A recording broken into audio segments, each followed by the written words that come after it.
Let's talk about the purpose in a relationship. Why do we seek it? Why do we need it? How does it serve us? And I think that many of us never really think about this. We simply meet someone and there's mutual attraction. We fall in love. We lose ourselves in the passion and excitement, and we live happily ever after. Well, maybe not that last part, because what tends to happen for most of us is that eventually the passion and excitement fizzles down, and we find ourselves looking at one another and thinking, who is this person? This isn't the person I thought it was. We find that after some time that this other person isn't quite who we imagine them to be, and they're not capable of fulfilling our needs in the way in which we had hoped. In fact, we may even become annoyed and frustrated with them, and just as quickly as we fell into love, we find ourselves falling right back out of it. So we go on to the next one, and it's the same story. We fall in love, it's fresh, it's new, it's exciting, and then the passion fizzles down. The haze begins to clear, and we find ourselves once again faced with the reality of this person who has so many imperfections and is not in the slightest bit capable of truly making us happy. So, how many times do we do this?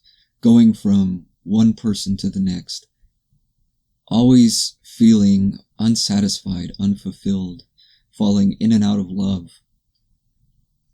A better question might be, what is it that we're really looking for?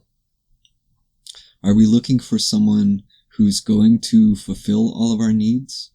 Are we looking for someone who's going to make us feel complete? Who's going to make us feel happy? Because if this is our motivation, then maybe we're going about it all wrong. What if there is no one out there who can make you feel complete? What if there is no one out there that can fulfill all of your needs and desires?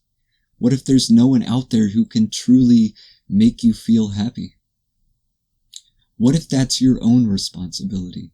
What if wholeness, completeness, happiness, and satisfaction are things which already exist within us, and putting the responsibility upon another person is not only selfish and unfair, but ultimately futile?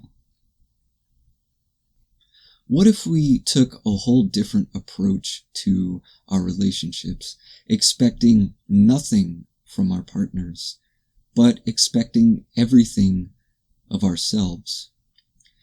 Maybe there wouldn't be so much disappointment. Maybe instead we might have more appreciation for that relationship.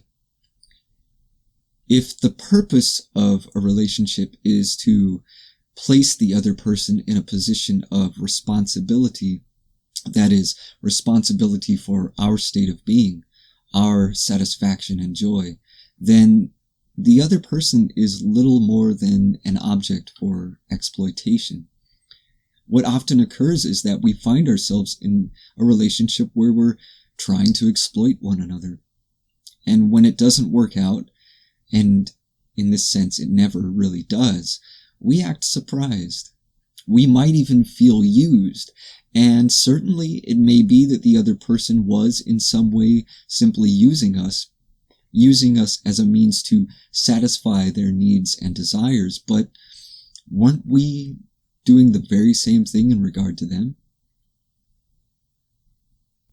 So how can we go about doing things differently? What if we take responsibility for our own emotional needs? What if instead of trying to make someone else responsible for our happiness, we accept that responsibility for ourselves? What if we realize that our personal sense of wholeness is not something that anyone can give to us, and that maybe we're already whole and complete? So if we take this kind of approach to relationships, then what is the purpose? If we're already complete, if we've taken responsibility for our own emotions, then why do we need anyone else? And the truth is, we don't. We don't need anyone. And this is exactly what makes this kind of conscious relating different from the typical unconscious relationship. Unconscious relating is based almost entirely on a strong sense of need, which arises from a belief in scarcity. And so we're seeking a partner to complete whatever it is we feel is missing. But conscious relating, on the other hand, seeks nothing but to give, to share. When we're conscious of our own emotions and taking full responsibility for them, learning to love ourselves, we wind up having so much love and joy that we just feel compelled to share it with others. So we're not coming from a place of scarcity, but rather from a place of abundance. We have so much love and happiness that it spills over into all the various other aspects of our lives. We then find partnership in which we can share that energy without any need for anything in return. So if we simply do the math, we can clearly see that one unhappy person plus one unhappy person equals two unhappy persons. And likewise, one genuinely happy person plus another genuinely happy person equals double the happiness. So a conscious relationship is based on the understanding that those involved are on their own individual journeys, and we are each responsible for our own happiness. We come together not to exploit one another, but to share what we've discovered within ourselves and to learn to develop and cultivate that all the more, to support and encourage one another's personal growth. Part of our own personal process is recognizing and accepting that we're not perfect, that we still have so many areas to work on. And by acknowledging and accepting this within ourselves, we also acknowledge and accept this in our partners.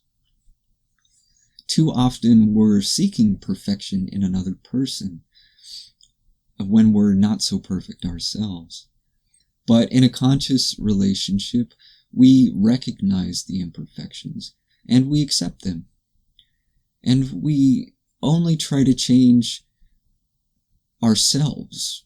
We understand that we really have no power to change another person, but we have all the power to change ourselves. And what is so wonderful about this kind of relating is that it offers us so many opportunities for personal growth. Often it takes being in a relationship with another person to bring light to those areas within ourselves that really need our attention.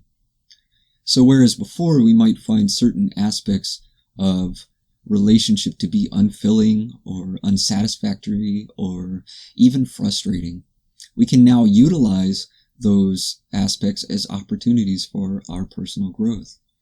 And once we've decided to take responsibility for our own emotions, we no longer see our partner as the source of our agitation, but rather someone who brings light and attention to our triggers. And so we can develop gratitude for that. We can learn to appreciate that some particular situation is provoking us to look more deeply at ourselves. Every situation in life offers us an opportunity to learn more about ourselves and to grow if we're willing to see it in that way. And often the most challenging situations arise within our relationships with others.